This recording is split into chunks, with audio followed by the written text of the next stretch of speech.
¿Y tú quién eres? Así, sin anestesia, me lo soltó. Yo todavía tenía la camisa desabrochada hasta la mitad, con la respiración acelerada y el pintalabios un poco corrido. No me dio tiempo a decir nada. Ni a pensar. Me quedé congelada, como si fuera una escena de esas películas cutres de sobremesa. La puerta del hotel se abrió de golpe, entró Jaime, mi marido, y se encontró con un hombre en calzoncillos al que él no conocía. Y yo, ahí, en medio. Literalmente. Te prometo que no sé cómo no se lió a puñetazos. Ni cómo no me gritó. No dijo nada más. Solo esa pregunta, ¿y tú quién eres? Álvaro, porque sí, tenía nombre, se levantó, medio cubriéndose con la sábana como si eso sirviera de algo, y soltó un perdón, tío, yo no sabía qué, y se calló. Jaime ni lo miró. Me miró solo a mí. Ni odio, ni rabia, ni lágrimas. Solo una decepción que dolía más que si me hubiera gritado. Yo estaba desnuda bajo la camisa. Él lo sabía. Lo había pillado todo. ¿Quieres saber cómo acabé así?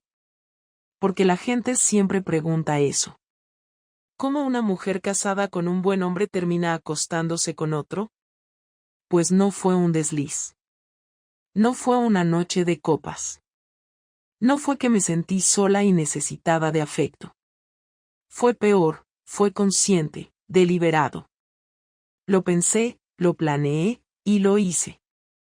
Y ahora me doy cuenta de que jamás imaginé las consecuencias. Todo empezó hace 3 semanas. Justo 3.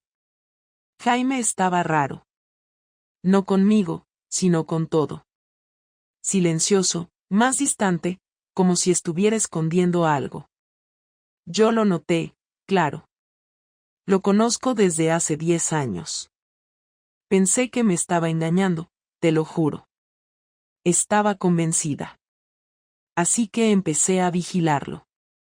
A revisar horarios, a preguntarle de más. A actuar como una detective sin sueldo. Y lo peor es que no encontré nada. Jaime no me engañaba. Seguía siendo el mismo de siempre, previsible, atento, aburrido. Entonces fue cuando me empezó a carcomer la cabeza, ¿y si el problema no es que me engañe, sino que ya no me desea? Porque llevábamos 3 meses sin tocarnos. Literalmente. Y no por peleas ni estrés. Simplemente, dejó de buscarme. Ahí fue donde se me cruzó el cable. Porque una cosa es que te engañen, y otra que te ignoren. Preferiría que se follara a otra, te lo juro. Al menos sabría que todavía siente algo por alguien. Pero esa indiferencia, ese silencio en la cama, esos besos secos, ese buenas noches como si viviera con un compañero de piso, eso fue lo que me empujó. No fue Álvaro. Pudo haber sido cualquiera. Él solo estaba en el momento y lugar adecuado. Un compañero nuevo en la oficina. Divertido. Joven. Con ese tonito descarado que al principio me molestaba y después me hizo reír. Me invitó un día a comer. Acepté. Me invitó otro día a tomar algo. También acepté. Y luego me dijo, tienes una mirada de mujer que necesita romper las reglas. Y ahí lo supe, lo iba a hacer. Lo iba a llevar hasta el final. Reservé una habitación en un hotel de esos de paso, cerca de Plaza de Castilla. Ni siquiera usé mi nombre. Y cuando llegó el día, fingí una reunión.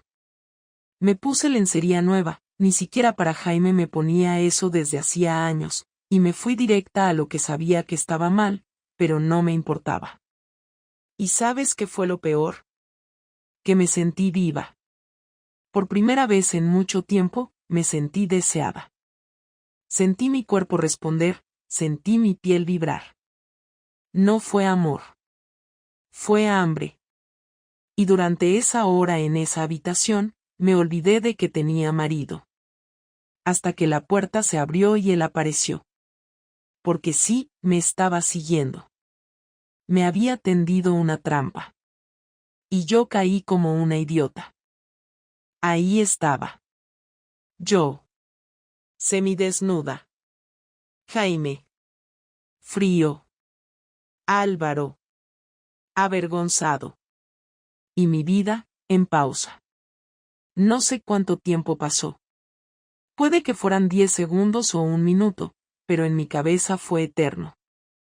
Jaime no decía nada, no se movía, solo nos miraba como si intentara entender si lo que estaba viendo era real. Yo seguía con la camisa medio abierta, de pie, sin saber qué hacer con las manos. No era una película, no era un sueño, no era una fantasía morbosa. Era yo. Mi marido delante, el otro medio tapado con la sábana, y el silencio más denso que he vivido jamás. ¿Tú sabías que estaba casada? Le dijo Jaime a Álvaro con una voz tranquila, demasiado tranquila para el momento. Álvaro no supo qué responder, solo bajó la mirada. Yo quise intervenir, explicar algo, decir cualquier cosa, pero no me salió ni una palabra. El cuerpo no me respondía. Quería correr, vestirme, taparme, hacer desaparecer a uno de los dos, pero no podía. Jaime caminó despacio hacia la mesita de noche, agarró mi bolso, lo abrió y sacó el móvil. Lo desbloqueó sin pedir permiso, como si tuviera derecho a hacerlo, y empezó a revisar. Luego lo tiró encima de la cama y me miró de nuevo. ¿Desde cuándo? No fue un grito. No fue una súplica. Fue una pregunta directa, sin rabia, sin emoción. Eso me dolió más. Sentí que ni siquiera merecía una escena, una rabieta, un insulto. Solo quería saber el dato técnico. ¿Cuánto tiempo llevaba acostándome con otro sin que él lo supiera? No sabía si decir la verdad o mentir. Mentir ya no tenía sentido. Así que respondí. Desde hace 2 semanas. Él asintió. Ni siquiera se sorprendió. Solo dejó el bolso sobre la silla, se giró y salió por la puerta. Así, sin más. Álvaro se vistió en silencio. Yo seguía sin moverme. Me duché sola, sin mirar mi reflejo. Me vestí rápido y salí del hotel como si huyera de un incendio. Me temblaban las piernas. No por lo que había hecho, sino por lo que iba a pasar a partir de ahora. Porque lo que hizo Jaime después no lo vi venir. Esa noche no volvió a casa. No contestó llamadas, ni mensajes, ni apareció por ningún sitio. Tampoco fue a trabajar. Apagué el móvil a las 3 de la madrugada. No tenía sentido seguir escribiéndole. Por la mañana, lo primero que hice fue ir al despacho de él. Nada. No había pasado por allí. Pregunté a su madre, que vivía a 2 calles. No lo había visto. Llamé a su mejor amigo, a su primo. Nadie sabía nada. El coche tampoco estaba. Me lo había quitado de en medio. Literalmente. Como si hubiera desaparecido. Ese mismo día, a las 12 del mediodía, recibí un email. No un mensaje, no un audio. Un puto email. Asunto, tus cosas. Solo ponía una dirección, un trastero en las afueras de Madrid, y una nota, están ahí. Ya no las necesito. La casa es mía. No vuelvas. Eso fue todo. Nada más. Ni una palabra sobre lo que había visto. Ni una sola mención a mí, a lo que habíamos vivido. Solo eso. Frío, seco, calculado. Fui al trastero. Mis cosas estaban ahí, perfectamente ordenadas. Ropa, libros, mis zapatos, incluso mi cepillo de dientes y las fotos de nuestra boda. Todo en cajas cerradas con cinta, etiquetadas como si fueran mercancía. y en la parte de arriba de una de las cajas, una carpeta con papeles. Papeles de abogados. Separación de bienes. Cese inmediato de la convivencia. Solicitud de divorcio. Ya estaba todo firmado por él. No tuve opción. Me echó de su vida sin un grito, sin una lágrima, sin una discusión. Y lo peor es que lo hizo bien. Legalmente.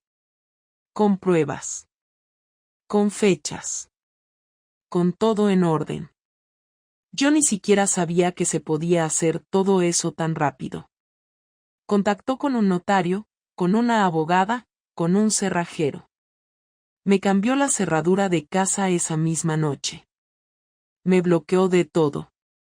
Ni un WhatsApp, ni un correo, ni un maldito mensaje de voz.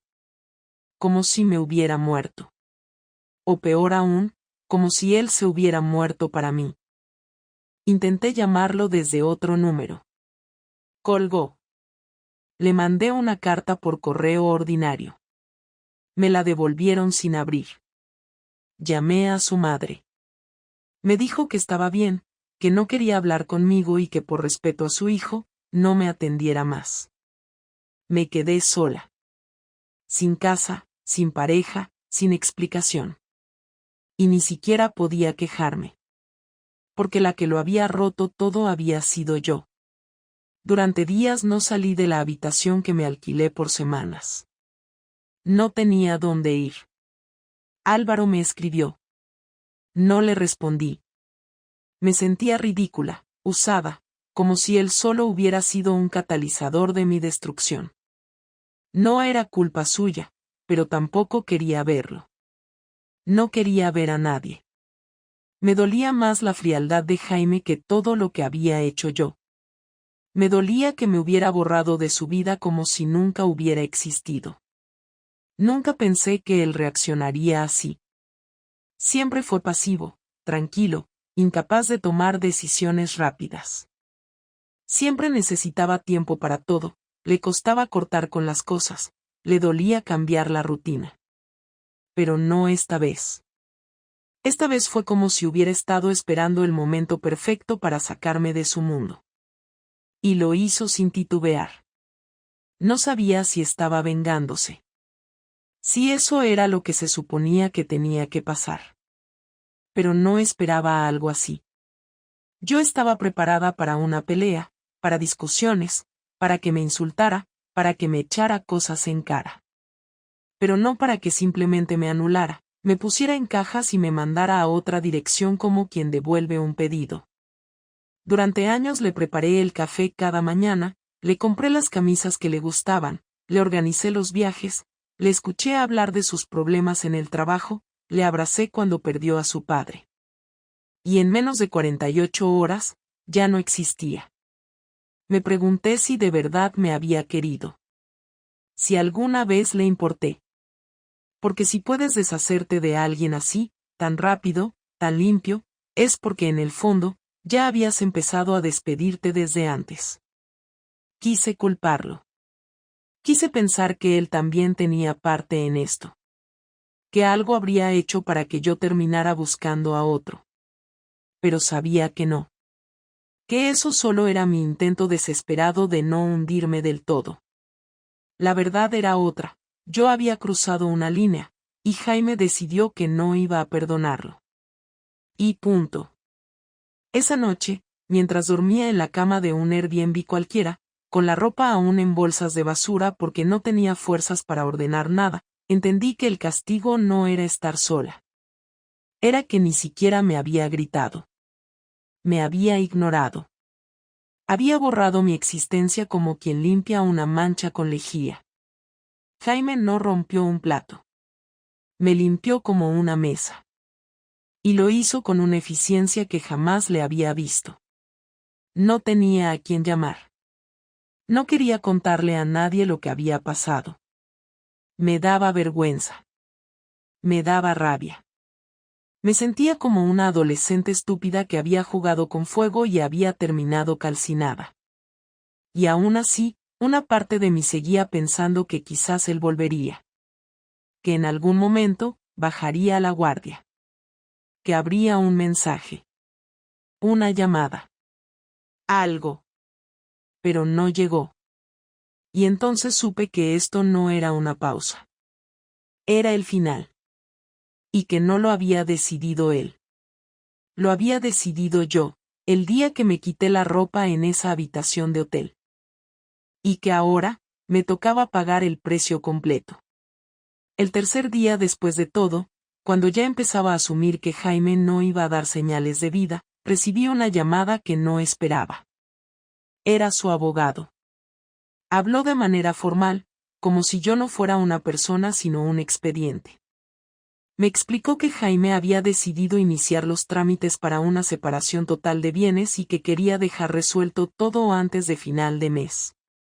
No me preguntó si estaba de acuerdo, simplemente me informó. Le pregunté si podía hablar con Jaime directamente, si podía explicarle algo, decirle lo que no pude decir en ese hotel, pero el abogado fue claro. Dijo que su cliente había sido muy preciso al respecto. No quiere comunicación directa de ningún tipo, todo debe pasar por canales legales. Me dejó su correo electrónico y colgó. No hubo espacio para emociones, para disculpas, para nada. Sentí que me estaban despidiendo de una empresa en la que llevaba trabajando 10 años, sin ni siquiera una reunión final. Empecé a ver a Jaime como un desconocido. No el hombre con el que dormí 1000 veces, no el que conocía hasta el sonido que hacía al tragar, sino alguien que se convirtió en otra persona en cuestión de horas. Yo no sabía que él era capaz de tanto control, de tanta frialdad, de tanta anticipación. Ni siquiera había tenido tiempo de hacer daño, y ya estaba recibiendo las consecuencias como si él llevara meses preparando todo. Y puede que sí. Puede que, sin yo saberlo, él ya se había preparado para un posible final. Empecé a pensar si a lo mejor ya me había dejado de querer mucho antes de que yo hiciera lo que hice, si me aguantaba por rutina, por inercia, por no desmontar una vida construida. Quizás por eso no se enfadó. Quizás porque él también había dejado de sentir algo por mí. Pero esa idea no me consolaba, me humillaba todavía más. Pasaron 5 días. No salí del piso más que para comprar comida y firmar papeles. Dormía mal, comía poco, y cada vez que miraba el móvil esperaba un mensaje que no iba a llegar. Una noche, sin pensarlo demasiado, volví a escribirle. Un mensaje largo. No para justificarme, porque ya no tenía sentido, sino para pedirle al menos una conversación. No como pareja, no para arreglar nada, sino como dos personas que compartieron parte de su vida. Le dije que no estaba buscando perdón, que no esperaba que volviera, que solo necesitaba decirle ciertas cosas a la cara, no a través de abogados ni papeles. Le pedí 1 hora. Solo 1 hora. Para hablar. Para escucharle. Para cerrar todo con algo más que un portazo. No me respondió ese día. Ni al siguiente. Pensé que me había vuelto a ignorar. Pero el domingo por la mañana, a las 9:05, me llegó un mensaje. Corto. Preciso. Hoy. 12, el bar de siempre. 1 hora. Lo leí 5 veces. Estuve a punto de no ir. No porque no quisiera verle, sino porque no sabía cómo sostener su mirada sin venirme abajo. Pero fui. Me duché, me vestí como si fuera a una entrevista de trabajo, me recogí el pelo, no me maquillé demasiado, y salí media hora antes. Caminé hasta el bar sin mirar el móvil. Llegué 10 minutos antes. Él ya estaba allí. Estaba sentado en la mesa del fondo, la que solíamos usar los sábados por la mañana cuando salíamos a desayunar juntos. No llevaba su ropa habitual. No llevaba camisa ni pantalón de vestir. Llevaba vaqueros, zapatillas, un polo oscuro. Y estaba delgado, o al menos me pareció más delgado. No sonreía. No levantó la vista cuando me vio entrar. Me senté enfrente. No me ofreció café, ni me saludó con un gesto. Solo habló. Tienes una hora. Úsala bien. No había ironía, ni sarcasmo, ni odio. Era como si me estuviera ofreciendo el micrófono en una sala vacía. Yo no sabía por dónde empezar. Pensé en soltar todo de golpe, pero no podía. Así que le dije lo primero que me vino. Gracias por venir. No contestó. Bebió un sorbo de café y esperó. Sé que no hay excusas. Y que lo que hice está fuera de todo lo aceptable. No quiero justificarme, porque ya no hay forma. Solo quiero explicarte por qué pasó. ¿Para qué? Me cortó. ¿Crees que si entiendo los motivos me va a doler menos? ¿O que voy a perdonarte? ¿Quieres que te diga que me lo esperaba? Me quedé callada unos segundos. No quería que fuera una discusión. Le dije que no esperaba comprensión, que no quería que él me perdonara si no sentía que podía hacerlo, que no esperaba volver a casa, que solo quería mirarle a los ojos y decirle que sabía perfectamente que había traicionado algo que no se puede recomponer. Que me había equivocado. Que no le había valorado. Que no supe ver lo que tenía. Que no era culpa suya. Que no fue porque me tratara mal, ni porque me faltara algo esencial. Que fue una decisión egoísta, consciente y estúpida. ¿Tú crees que no me di cuenta de nada? Me dijo entonces, sin mirarme. Que no noté cómo cambiabas, cómo me evitabas, cómo sonreías cuando llegaban notificaciones al móvil. ¿Tú piensas que soy tonto? Le dije que no. Que simplemente pensaba que no me estabas viendo. Que ya no te importaba. Claro que me importabas, me interrumpió otra vez, esta vez más duro. Pero lo que no iba a hacer era suplicarte atención. No voy a pelear con un fantasma. Ya me habías dejado mucho antes de follarte a ese tío. Solo lo hiciste oficial. Me dolió. Porque tenía razón. Porque yo ya había empezado a irme mentalmente mucho antes. Él siguió hablando. Me dijo que la noche antes de encontrarme en el hotel ya sabía lo que iba a pasar. Que me siguió porque no quería dudas. Que necesitaba verlo con sus ojos para que no quedaran versiones. Que no me gritó porque no quería regalarme su rabia. Que lo había decidido todo en esas horas de silencio. Que borrarme era su única manera de no romperse. Y que su manera de vengarse no era hacerme daño, sino hacerme invisible. No me alegro de lo que pasó, me dijo. Me jodió. Me jodió mucho. Pero me liberó también. Me quitó de encima algo que ya no era real. No te odio, pero no te quiero. No ahora. No después de esto. Le pregunté si había alguien más. Me miró por primera vez desde que me senté. Sus ojos estaban secos, sin rastro de llanto. No necesito a nadie ahora mismo. Solo necesito estar lejos de ti. Nos quedamos callados. La camarera trajo la cuenta y la dejó sin decir nada. Jaime pagó en efectivo. Se levantó, cogió las llaves del coche y me miró una última vez. No voy a decirte que tengas suerte. Solo que no me busques más. Y se fue. Yo no me moví durante varios minutos. El café estaba frío. Mi estómago vacío.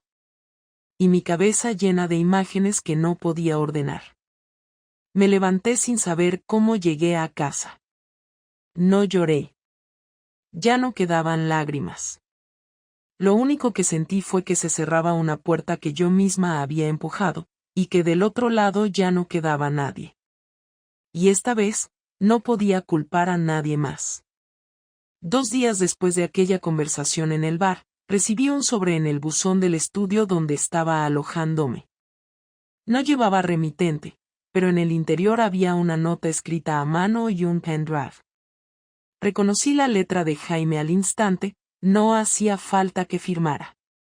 La nota era breve, ya que quería saber cómo me sentí, te lo muestro. No entendí nada. Encendí el portátil y metí el USB. Había varias carpetas, todas etiquetadas por fechas, con capturas de pantalla, correos impresos, copias de conversaciones de WhatsApp y hasta extractos de mi calendario digital sincronizado. Él lo había sabido todo. No desde hacía días ni semanas, sino desde el principio. Pasé 2 horas leyendo en silencio. Eran mensajes míos con Álvaro, desde los primeros coqueteos hasta las frases más explícitas, todos los planes, todas las excusas, cada mentira. También había grabaciones de cámara de seguridad de nuestra casa, en las que se veía a Álvaro entrar una tarde que supuestamente yo tenía un curso de formación en el centro. Jaime no solo me había descubierto, había documentado todo. Incluso tenía imágenes de nosotros juntos entrando al hotel días antes del momento en que nos pilló. Supo desde el minuto 1 que estaba pasando y decidió recopilar pruebas mientras me miraba cada día fingiendo que no pasaba nada. No entendía cómo había conseguido todo sin que yo me diera cuenta. Había registrado todo mi historial digital. Tenía acceso a mis cuentas de correo, a mis movimientos bancarios, incluso a mis viajes en Uber. Me conocía mejor de lo que yo pensaba. El último documento era una carta que había escrito para sí mismo. Estaba fechada una semana antes del descubrimiento. No me la había escrito a mí, era para él, un desahogo. La imprimí. Era directa, escrita con rabia contenida y frialdad absoluta. No había insultos, ni amenazas, pero sí un dolor tan claro que me dejó sin aire. Decía que se sentía traicionado por alguien a quien amó con una entrega que ni siquiera yo conocía. Que el problema no era el sexo, sino el desprecio. Que no le dolía el cuerpo, le dolía el tiempo que dedicó a una persona que le mintió sin vacilar. Y que por eso no pensaba llorar, ni rogar, ni robarme el protagonismo del desastre. Solo iba a desaparecer, porque nada duele más que la indiferencia. Apagué el portátil y me quedé mirando la mesa. Tenía la prueba de que Jaime no se había quebrado. Había ejecutado todo como si fuera una operación quirúrgica. Y lo peor era que no lo hacía por frialdad, sino porque no le quedaba otra forma de sobrevivir. Yo le había roto algo que no se podía arreglar, y él, en lugar de recoger los pedazos, decidió tirarlo todo a la basura sin mirar atrás. No quería perdón. Quería justicia. Y su forma de hacer justicia era simple, hacerme sentir pequeña, irrelevante, eliminada. Esa noche no dormí. Empecé a entender que la consecuencia más dura de todo lo que hice no era haber perdido a Jaime, sino haber descubierto hasta dónde podía llegar alguien que se sintió traicionado por mí. Él no había buscado venganza en forma de escándalo, no había compartido nada con su entorno, no había destrozado mi reputación, no había publicado nada. Todo lo que sabía, todo lo que tenía, lo usó para protegerse a sí mismo, no para destruirme. Eso me hizo sentir todavía peor. Porque si me hubiera insultado, si me hubiera humillado en redes, si hubiera contado todo a nuestros conocidos, podría haberlo tachado de cruel. Pero no. Jaime fue quirúrgico, eficiente, discreto. Me sacó de su vida sin ruido. Y eso me mataba. A la mañana siguiente recibí un correo de la empresa donde trabajaba. Era una citación para una reunión de ajuste de plantilla. No me sorprendió. Álvaro también había sido llamado. Nos sentaron en despachos separados, pero todos sabían ya lo que había pasado. No porque Jaime lo contara, sino porque uno de los técnicos de informática había notado que se había accedido desde el servidor a conversaciones privadas entre empleados. Todo se convirtió en una auditoría interna. No nos despidieron, pero nos suspendieron durante 2 semanas mientras se revisaban protocolos. En el fondo, entendí que no podía seguir allí. No porque me sintiera culpable, sino porque ya nadie me miraba igual. El ambiente era irrespirable. Fui a casa de mi hermana, en Leganés. Le conté todo por fin. Hasta ese momento no había hablado con nadie de verdad. Ella escuchó sin interrumpir. No me juzgó, ni me consoló. Solo me hizo una pregunta. ¿Te arrepientes de lo que hiciste, o de cómo te salió? Tardé en responder. Me dolió porque era honesta. Y porque no estaba segura de la respuesta. No le dije lo que pensaba realmente, porque en ese momento todavía no lo tenía claro. Pero esa pregunta me persiguió los días siguientes. Una tarde, salí a caminar por el barrio donde vivíamos Jaime y yo. Pasé por la cafetería donde desayunábamos los domingos, por la librería donde le regalé aquel libro en su cumpleaños, por el parque donde una vez discutimos tanto que acabamos abrazados sin hablar. Todo seguía igual, pero yo ya no era bienvenida. Nadie me lo decía, pero lo sentía en la mirada de la gente. Algunos sabían. Otros sospechaban. Y los que no, bastaba con que vieran cómo caminaba, sin propósito, sin dirección, como quien ha perdido algo y no sabe si buscarlo o asumir que ya no está. Una semana después, firmamos los papeles del divorcio. Fue en un despacho neutro, en presencia de los abogados. No nos hablamos. Él llegó, firmó, saludó al abogado, me ignoró por completo y se fue. Tardó menos de 5 minutos. Ni una palabra. Ni un gesto. Nada. Después me tocó a mí. Firmé sin leer. No quería repasar condiciones. Quería acabar. Cuando salí, Jaime ya no estaba. Me quedé en la puerta con la carpeta en la mano, mirando los taxis pasar. El abogado me ofreció llevarme en su coche. Rechacé la oferta. Quería caminar. Necesitaba sentir el suelo bajo los pies. Saber que aún podía sostenerme aunque todo se hubiera caído. Esa misma noche, Álvaro me llamó. Me dijo que lo habían despedido. Que su novia había roto con él. Que sus padres no querían hablarle. Me preguntó si podía pasar a verme. Le dije que no. Ya no tenía nada que decirle.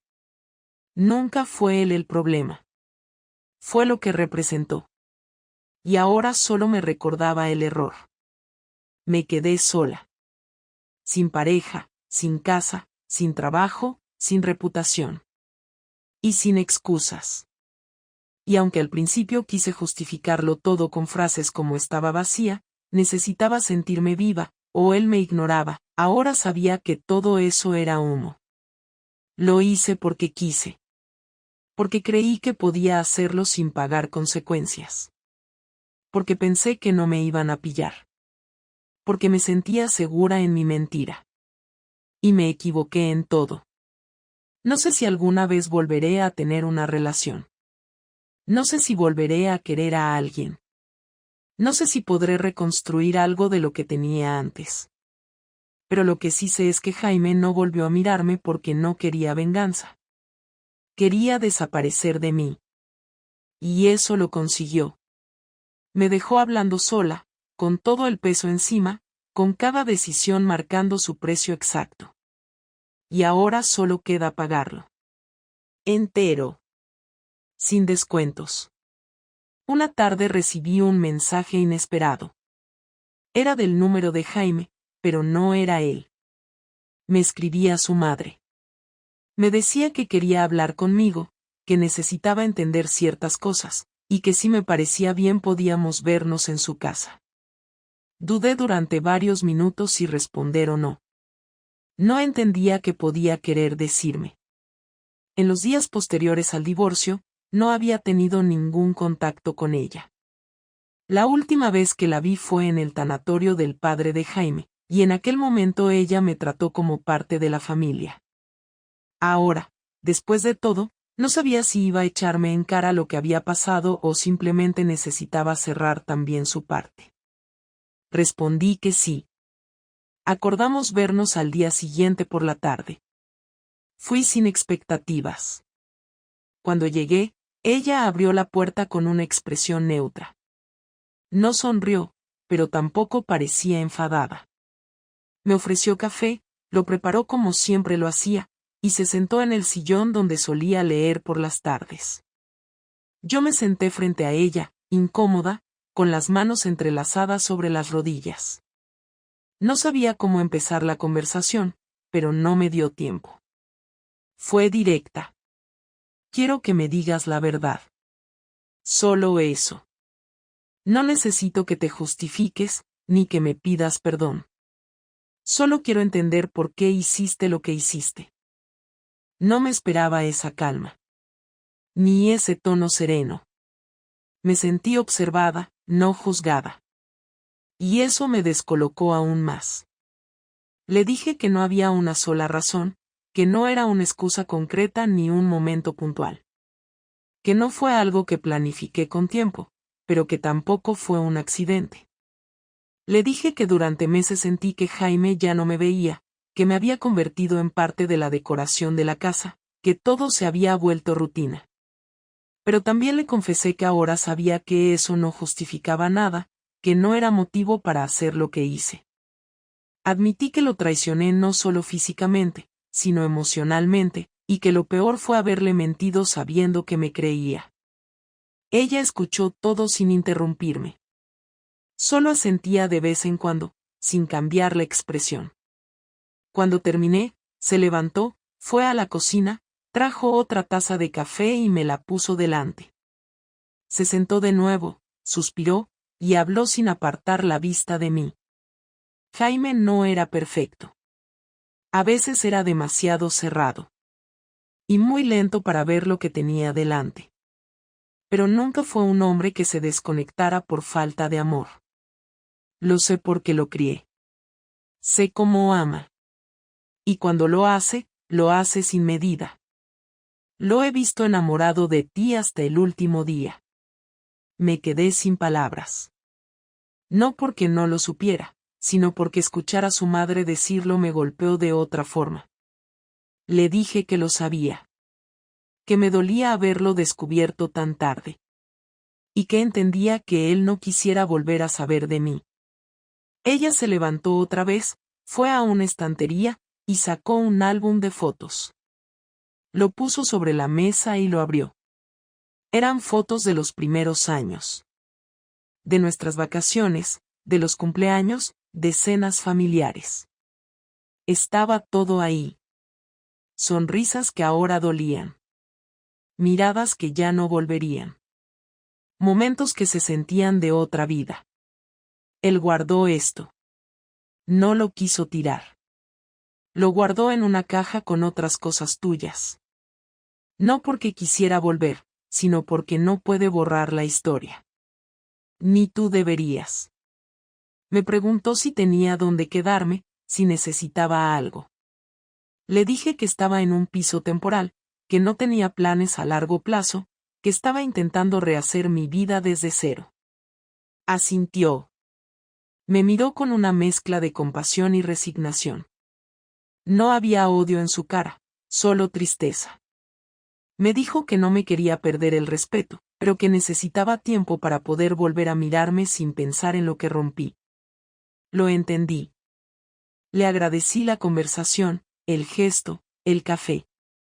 Me fui con el álbum bajo el brazo, aunque no sabía si debía quedármelo. Ella me lo había entregado como si fuera una caja de recuerdos que ya no quería en su casa. Esa noche lo abrí otra vez. Empecé a mirar cada página con detenimiento. Cada fotografía tenía una fecha escrita en bolígrafo azul. Reconocí algunos lugares, otros ya los había olvidado. Había fotos que me dolieron más que otras. Una en particular, en la que Jaime me abrazaba por detrás mientras yo me reía sin mirar la cámara. La fecha era del primer aniversario. En ese momento pensé en todo lo que había tirado por una búsqueda estúpida de atención. Me pregunté si alguna vez volvería a reír así. A la mañana siguiente me llamó Marta, una amiga con la que casi había perdido contacto. Se había enterado de todo por alguien del trabajo. Me preguntó si quería vernos. Le dije que sí. Nos encontramos en un parque. Caminamos durante 1 hora. Me escuchó sin interrumpir. Me dijo que no entendía por qué lo hice, pero que no me iba a dar la espalda. Agradecí su sinceridad. Fue la primera vez en semanas que sentí algo parecido a un apoyo real. Después de esa charla, tomé una decisión. Empecé a buscar trabajo fuera de Madrid. Necesitaba irme. No porque huyera, sino porque aquí todo me recordaba a Jaime. A lo que rompí. A lo que ya no tenía. Encontré una oferta en Valencia, en una empresa pequeña. No era el puesto ideal, pero era un comienzo.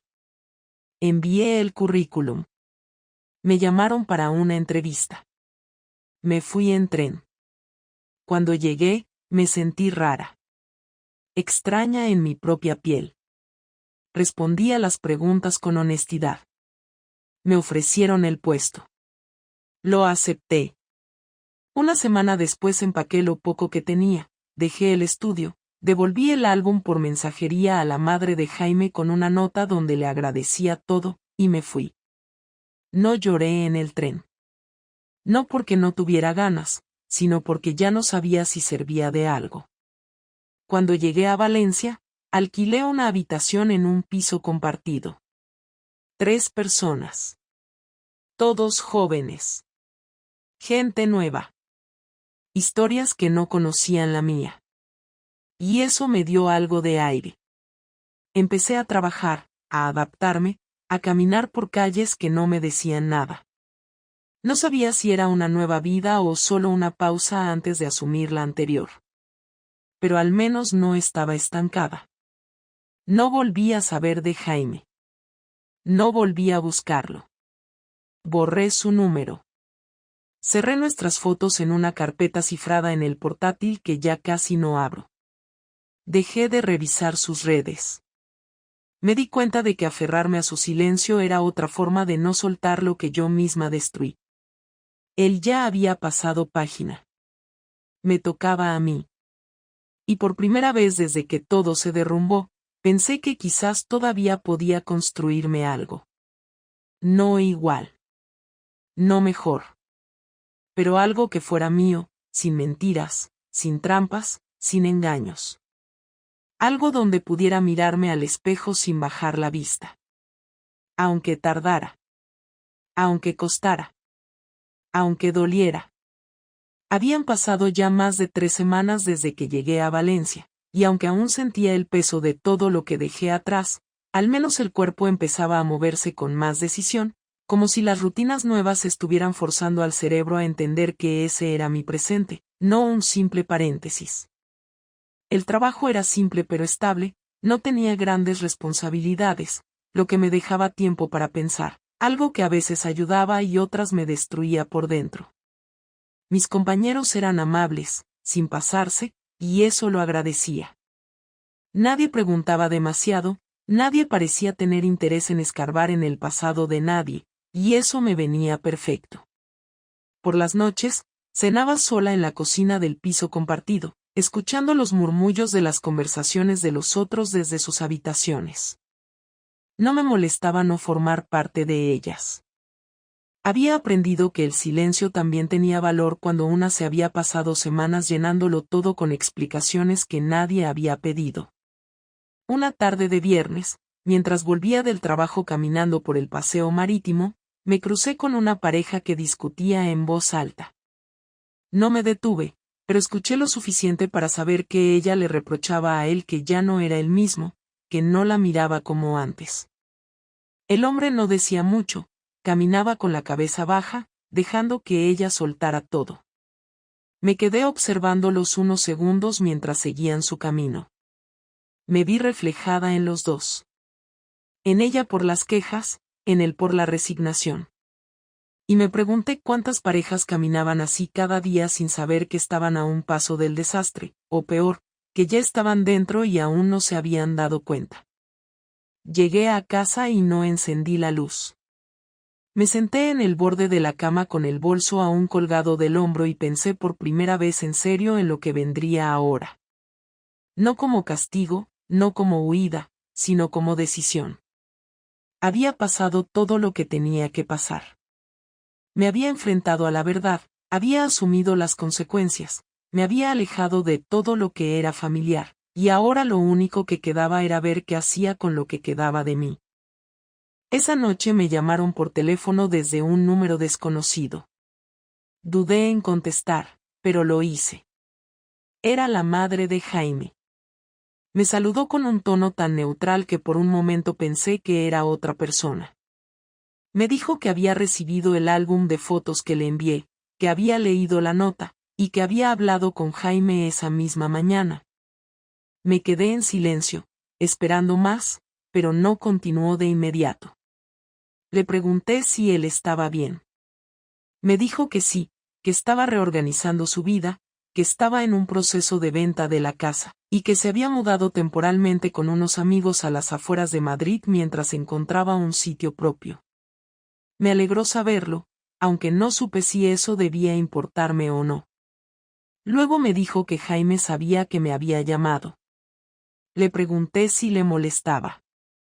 Ella dijo que no le importaba ya lo que yo hiciera, que su preocupación no era protegerlo de mí, sino entender qué tipo de mujer había sido yo durante todos esos años. No supe qué responder. No sabía cómo describirme sin sonar falsa ni miserable. Ella me lo puso fácil. Me dijo que lo había hablado con su hijo, que no iba a tomar partido, pero que necesitaba cerrar su propia herida también, que ver todo desmoronarse había sido para ella más duro de lo que imaginé, que le dolió ver a su hijo romperse por dentro, pero que también entendía que yo no era una villana ni una víctima, sino alguien que había tomado decisiones terribles desde un lugar que ni siquiera yo sabía identificar del todo. Me agradeció haberle devuelto el álbum, dijo que lo iba a guardar, no por nostalgia, sino por respeto a lo que alguna vez fuimos todos juntos. Y después me dijo algo que me dejó paralizada. Me dijo que Jaime había hecho un comentario que a ella le costó digerir: no odio a Laura, mamá, simplemente me dio una lección que nunca pedí aprender. Ese comentario me acompañó durante días. No porque fuera cruel, sino porque era exacto. Yo le había enseñado algo a Jaime que nadie debería tener que aprender de esa manera. Le mostré hasta dónde puede llegar una persona en la que confías cuando pierde la conexión contigo. Le mostré lo poco que puede valer todo lo compartido cuando uno de los dos decide dejar de mirar al otro. Y aunque él no lo decía con rabia, yo sentía que esa frase me iba a perseguir mucho más tiempo que cualquier insulto o reproche. Me pregunté si algún día sería capaz de escribirle para decirle que entendí la frase. No para buscar contacto, ni reconciliación, sino como quien cierra una historia con una última línea necesaria. No lo hice. Pero lo pensé muchas veces. En el trabajo, empecé a rendir mejor. Me asignaron tareas más complejas.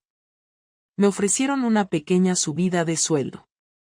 No era gran cosa, pero me hizo sentir que al menos algo podía mejorar.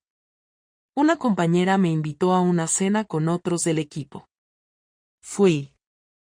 Me senté en la mesa, compartí vino, reí un poco, no hablé demasiado. Cuando uno de ellos me preguntó si tenía pareja, dudé. Dije que no. No mentí, pero tampoco conté nada. Nadie insistió.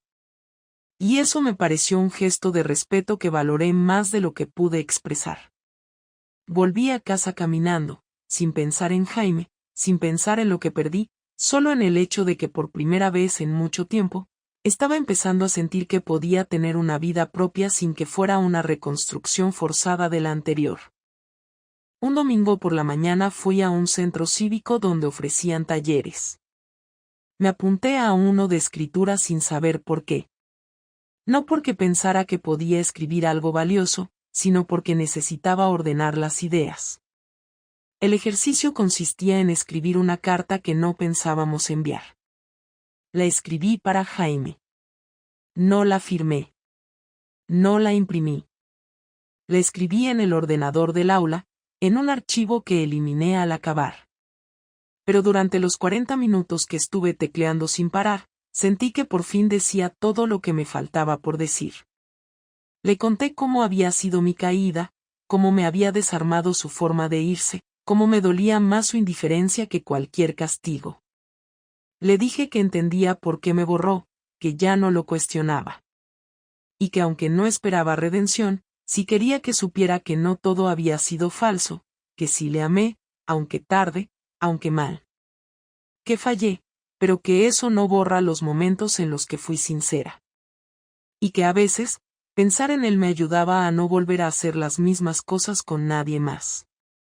Al terminar, cerré el portátil y salí del aula. Caminé por el parque, me senté en un banco y miré alrededor. No pensé en volver, ni en recuperar nada. Solo pensé en que por fin había tocado fondo y que ahora, cualquier paso era hacia arriba. No iba a idealizar lo que había perdido, ni a castigarme eternamente. Solo necesitaba no repetir el error. Y eso ya era bastante. Volví a casa esa tarde sin sentirme culpable, sin sentirme vacía, sin sentirme rota.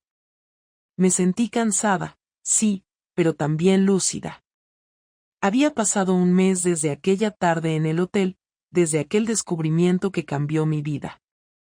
No sabía si algún día alguien confiaría en mí como Jaime lo hizo. Pero entendí que no podía vivir esperando que alguien lo hiciera. Primero tenía que aprender a confiar en mí, en mis decisiones, en mis límites. Y ahora, por fin, sentía que estaba empezando.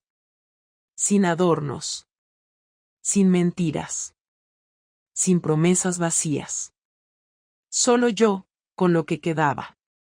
Y eso, aunque poco, era real.